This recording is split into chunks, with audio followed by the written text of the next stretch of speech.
दोस्तों नमस्कार, मैं हूं आर्किटेक्ट अशोक गोयल। बहुत सारे आर्किटेक्चर एस्पिरेंट मेरे से सवाल पूछते हैं कि क्या मैं नई दिल्ली के school of planning and architecture यानी एसपीए में एडमिशन दिलवा सकता हूं, क्योंकि मैं एसपीए से पढ़ा हूं। मैंने आर्किटेक्चर एंट्रेंस की ढेर सारी पुस्तकें लिखी हैं, डिज़ाइन एंट्रेंस की, बीएफए एंट्रेंस की बहुत सारी पुस्तकें लिखी हैं, गेट की किताबें लिखी हैं। मेरे दोनों पुत्र आर्किटेक्ट हैं, दोनों ने सरकारी यूनिवर्सिटी से आर्किटेक्चर किया है। मेरी पत्नी ने चंडीगढ़ कॉलेज ऑफ आर्किटेक्चर से आर्किटेक्चर किया था। तो क्या मेरे परिवार के इतने सारे लोग आर्किटेक्चर में हैं, तो क्या मैं किसी को एसपीए में या अन्य किसी प्रतिष्ठित आर्किटेक्चर कॉलेज में एडमिशन दिला सकता हूं? दोस्तों, इससे पहले हमें यह समझना होगा कि क्या मैं किसी भी आर्किटेक्चर कॉलेज में एडमिशन दिला सकता हूं, या मेरी किताब पढ़ के या मेरी किताबें पढ़ के कोई भी व्यक्ति आर्किटेक्ट या डिजाइनर बन सकता है? क्या आर्किटेक्ट या डिजाइनर बनना या बी डिजाइन करना या मास्टर ऑफ डिजाइन करना इतना आसान है कि कोई भी इन कोर्सेज को ज्वाइन कर सके? क्या किसी भी पुस्तक में ऐसा कुछ रहता है कि कोई भी व्यक्ति अपना आर्किटेक्ट बनने का या बीएफए करने का या बी डिजाइन करने का सपना पूरा कर सके? क्या आर्किटेक्चर में एडमिशन लेना बहुत सरल है? क्या बी डिजाइन में या एम डिजाइन में एडमिशन लेना बहुत आसान है? अगर कठिन है तो इसमें क्या कठिनाइयां हैं? अगर ये कठिन है तो हर साल 20-25 हजार लोग आर्किटेक्चर में कैसे एडमिशन ले पाते हैं? कैसे इतने सारे छात्र एनआईडी में एडमिशन ले पाते हैं, निफ्ट में एडमिशन ले पाते हैं, आईआईटी में बी डिजाइन के कोर्स में ज्वाइन कर लेते हैं? आइए इसको विस्तार से समझते हैं।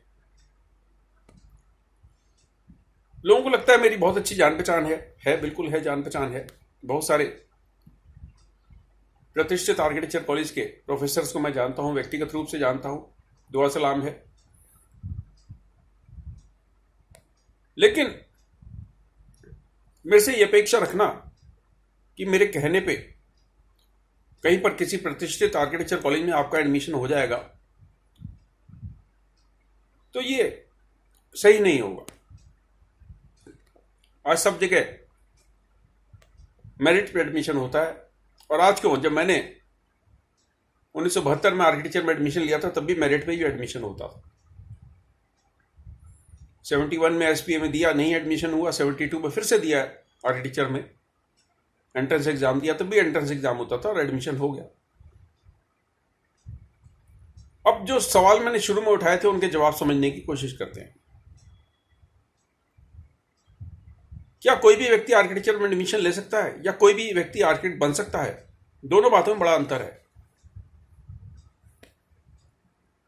कोई भी व्यक्ति आर्किटेक्चर में एडमिशन ले सकता है, बशर्ते वो आर्किटेक्चर एंट्रेंस के एग्जाम क्लियर कर ले, या तो नाटा क्लियर कर ले, या जेईबीआर का जो national testing agency exam conduct कराती है उसको क्लियर कर ले।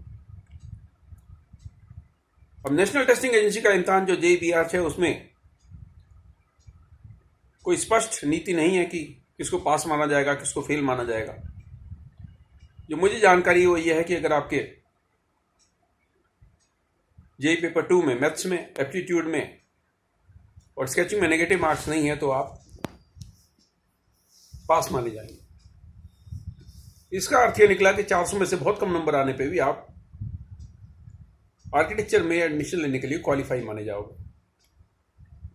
नाटा में ऐसा नहीं है। नाटा में 200 में से न्यूनतम अंक तय कर रखे हैं कि 70 अंक लाने, यानी 35% आपको न्यूनतम लाना है, तभी आप आर्किटेक्चर में एडमिशन लेने के लिए सक्षम माने जाओगे। इसका अर्थ क्या निकला? इसका अर्थ यह निकला कि आप आर्किटेक्चर में बहुत कम अंक अगर आपने ले रखे हैं 12वीं में, और बहुत कम अंक आपके जेई पेपर 2 में आए हैं, तब भी आप सक्षम हो आर्किटेक्चर में एडमिशन लेने के लिए। लेकिन क्या आप आर्किटेक्ट बनने के लिए सक्षम हो? ये एक टेढ़ा प्रश्न है। आर्किटेक्चर का 5 साल का कोर्स कड़ी मेहनत मांगता है, डेडिकेशन मांगता है, समय मांगता है, आपकी रुचि मांगता है और आपके जीवन के 365 गुना 5 कर लीजिए जितने भी दिन बैठते हैं वो मांगता है।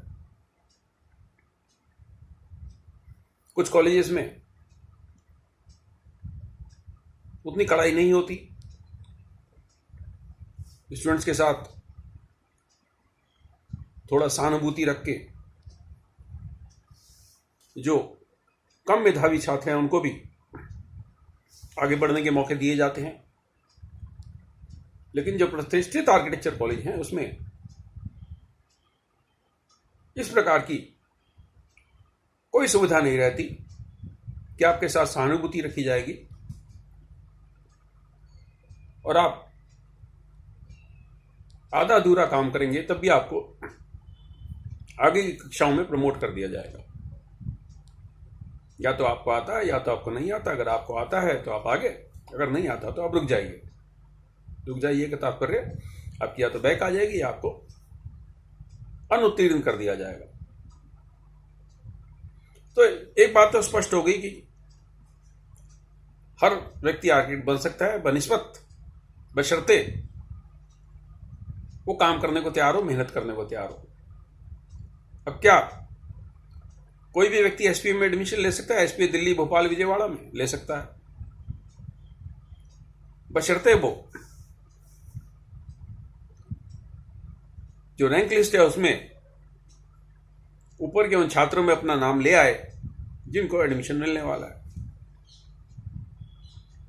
वही बात बैचलर डिजाइन की आईआईटी के 4-5 जगह जब बैचलर डिजाइन का कोर्स होता है, ये पीछे आप मेरी सीट की रखी हुई किताब देख रहे हैं, सीट यू सीट की, ये सीट यू सीट का इम्तिहान होता है बी डिजाइन एम डिजाइन के लिए, आईआईटीज के लिए और कुछ अन्य कॉलेजेस के लिए। तो जो लोग रैंक लिस्ट में अपना नाम ला पाते हैं, ऊपर के चंद छात्र छात्राओं को एडमिशन मिलता है और बाकी छात्र छात्राएं बी डिजाइन में अन्य सरकारी या गैर सरकारी कॉलेज में एडमिशन ले सकते हैं। वही बात आर्किटेक्चर की है, जो एसपीएम में मिल जाएगा, जिनको एनआईटीज में मिल जाएगा, या अन्य सरकारी कॉलेजों में, स्टेट यूनिवर्सिटीज के भी काफ़ी सारे सरकारी कॉलेज हैं, हरियाणा में है, महाराष्ट्र में है, सरकारी कॉलेज हैं, साउथ इंडिया में हैं, उनमें आपको एडमिशन मिल जाएगा। तो ये बात भी स्पष्ट हो गई कि किसी भी व्यक्ति को आर्किटेक्चर में एडमिशन मिल सकता है। इसके साथ जो राइडर लगाया वो मैंने पहले ही बोल दिया कि आपको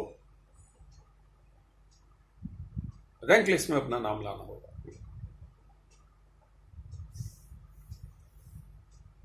क्या मैं किसी भी व्यक्ति को किसी भी आर्किटेक्चर कॉलेज में एडमिशन दिला सकता हूं? अब मैं इसका जवाब दूं हाँ, तो आप कहेंगे सर हमारा भी करवा दीजिए। बिल्कुल करवा सकता हूं, मैं आपका भी करवा सकता हूं। कैसे? जैसे मैंने अपने पुत्रों का करवाया। उनका कैसे करवाया? किसी भी व्यक्ति का किसी भी सरकारी आर्किटेक्चर कॉलेज में एडमिशन हो सकता है, लेकिन वहां कोई सिफारिश नहीं चलती। वहां किसी प्रकार का भाई भतीजावाद नहीं चलता। वहां किसी प्रकार का कोई पीछे का रास्ता नहीं है, कोई मैनेजमेंट कोटा नहीं है, कोई स्टाफ का कोटा नहीं है। तो अगर मैं कहता हूं कि किसी भी सरकारी आर्किटेक्चर कॉलेज में या प्रेस्टिजियस आर्किटेक्चर कॉलेज में एडमिशन दिला सकता हूं, तो उसका अर्थ ये निकलता है कि यस, मैं आपका मार्गदर्शन कर सकता हूं, जो मैं करता आ रहा हूं लंबे समय से अपनी पुस्तकों के माध्यम से, कि किस प्रकार से आप इनके एंट्रेंस एग्जाम को क्रैक कर सकते हैं और किस प्रकार से अगर एसपीए दिल्ली में 122 सीटें हैं तो उस 122 सीट में से आप एक सीट को हासिल कर सकते हैं। आपको तो एक ही सीट चाहिए। लोग कहते हैं सर सीटें बहुत थोड़ी हैं, अरे 122 सीटें, आपको तो एक ही चाहिए। तो अगर 122 लोगों का एडमिशन होता है तो आपका भी होगा।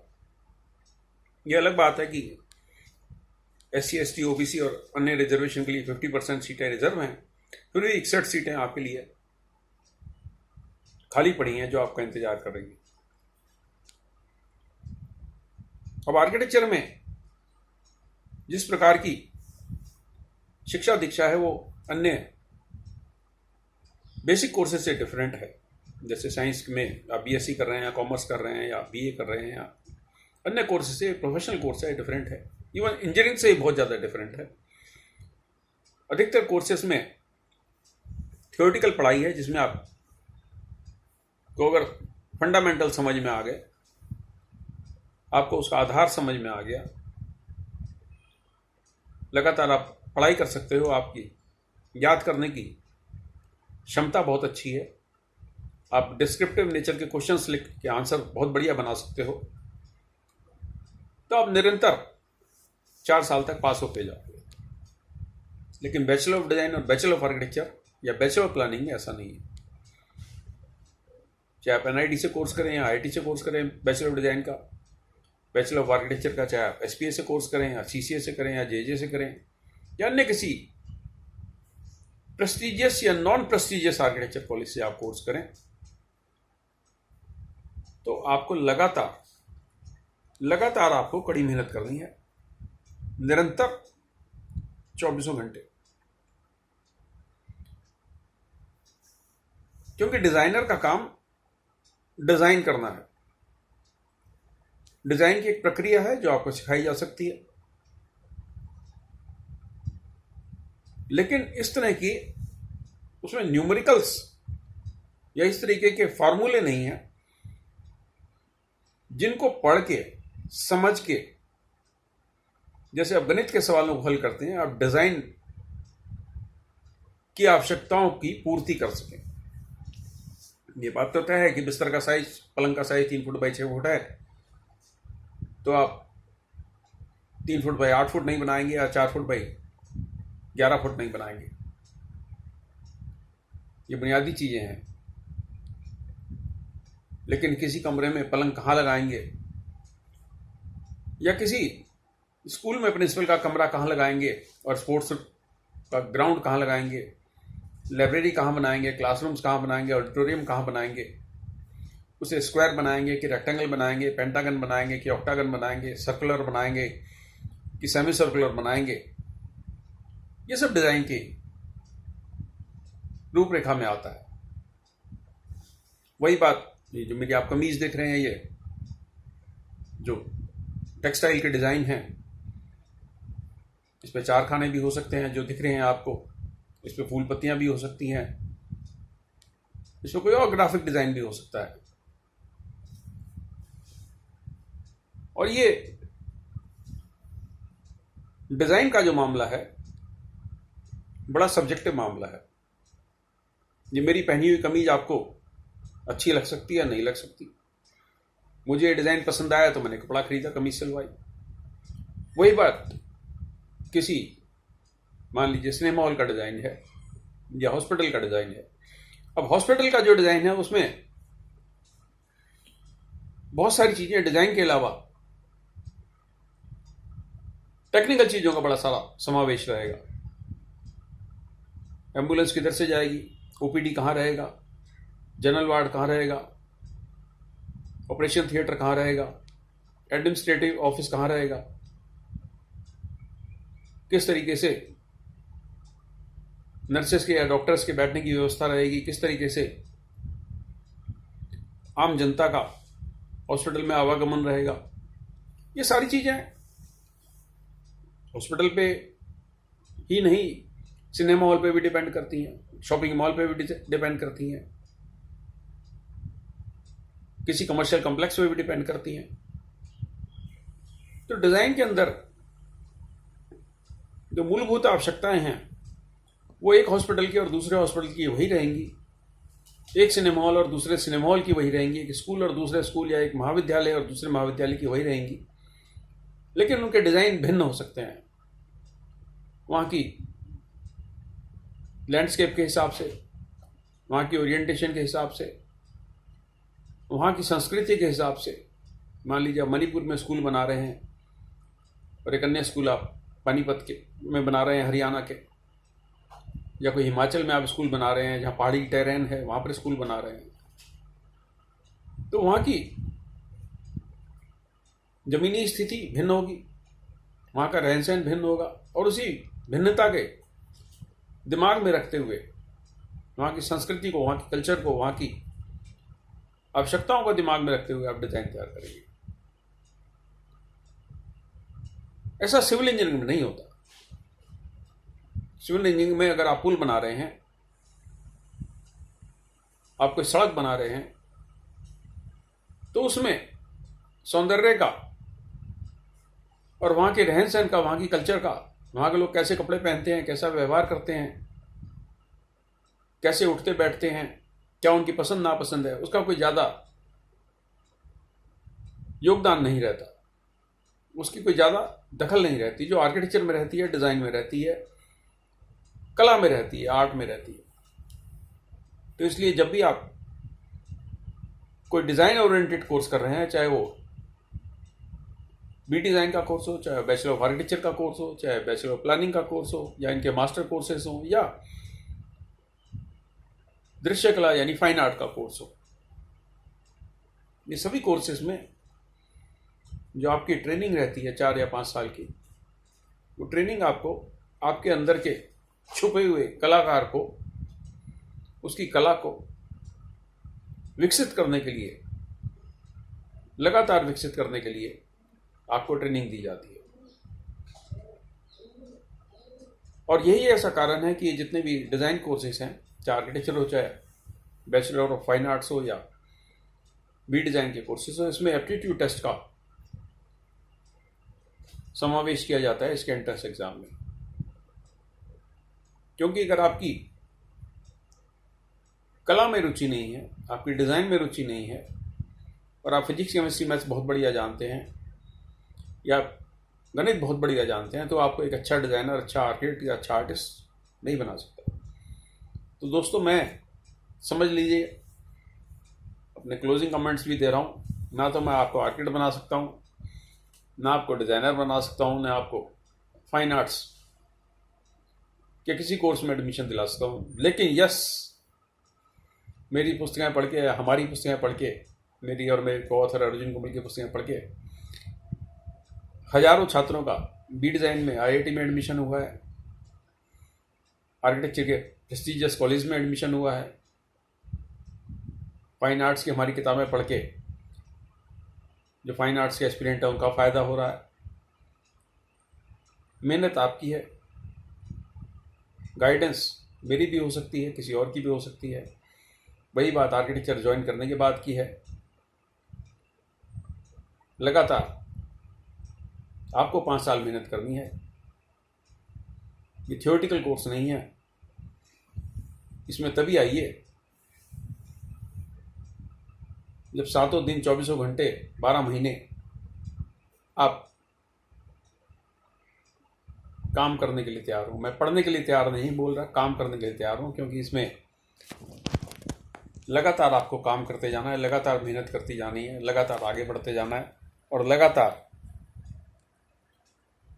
हर दिन सुबह उठते के साथ ही आपको दिखाई देता है आज इतना सारा काम पड़ा है।